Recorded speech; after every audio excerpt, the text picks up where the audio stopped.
When we encounter beauty, do we have any control, any say in how it makes us feel, how it affects us? When it strikes us, when it walks towards us, are we consciously able to even decide what we think is beautiful? It's because we don't think it, we feel it.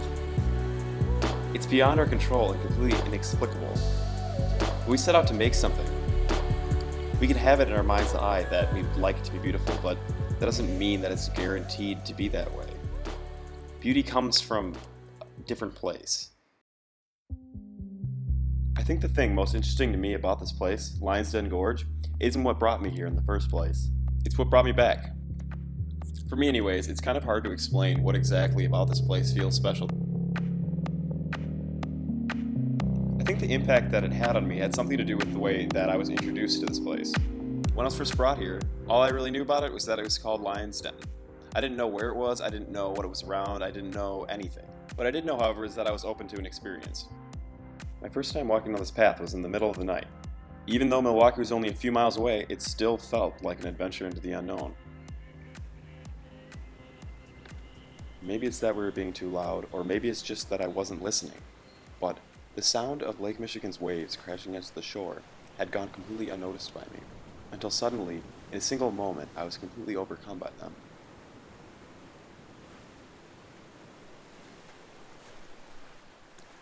While I wasn't intending on interviewing anyone for this video, I did see somebody that I decided to ask what brought him out to Lion's Den Gorge, and here's what he had to say. Well, my name is Martin Blair, and I'm actually surprising someone out here on this, because it's a gorgeous place. A girlfriend of mine. This is where we came back to. She went to Florida and she came back, and we kind of had a separation, and being outside of talking communication, I went back to talk to her, and this is where we first met for coffee. So it's kind of symbolic. That and the view is gorgeous. So that's pretty much it. I dropped a note off on her car at Concordia and left it on her windshield, and then she's supposed to hopefully find it for my crude drawing to come here. It's definitely worth asking the question. And here's the basic idea. Let's go back. Well, but what does that mean? Back. Well, back to what? A place, a time, a feeling? When we want to go back, what exactly is the drive behind our desire? What exactly does it mean? Is there a failure of expectation in wanting to go back to a time when something was beautiful, when you recognized it, when you appreciated it, when you felt it? In the experiences of extraordinary beauty, whether in nature or in art, we are able to grasp a phenomenon in its distinctiveness that otherwise remains veiled. What we encounter in such an experience is as overwhelming as a miracle, something we will never get over. I believe that there is a reason why people are so drawn back to nature. As Balthasar states, when we encounter extraordinary beauty, it doesn't leave us, it stays with us. And while we can appreciate this beauty, it cannot be understood.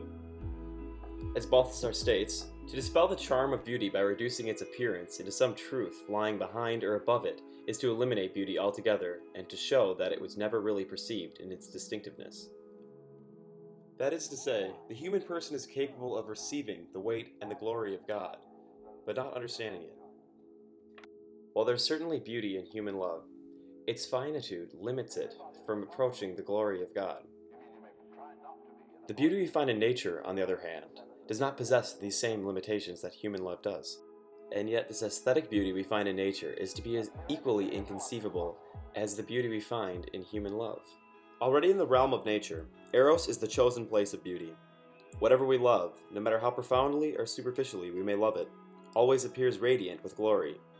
And whatever is objectively perceived as glorious, no matter how profoundly or superficially we experience it, does not penetrate into the onlooker except through the specificity of an Eros. Therefore, as beauty is God's revelation of love and His own glory, and beauty found in nature does not possess the limitations of human love, the desire to go back to nature is, at its heart, a desire to go back to God.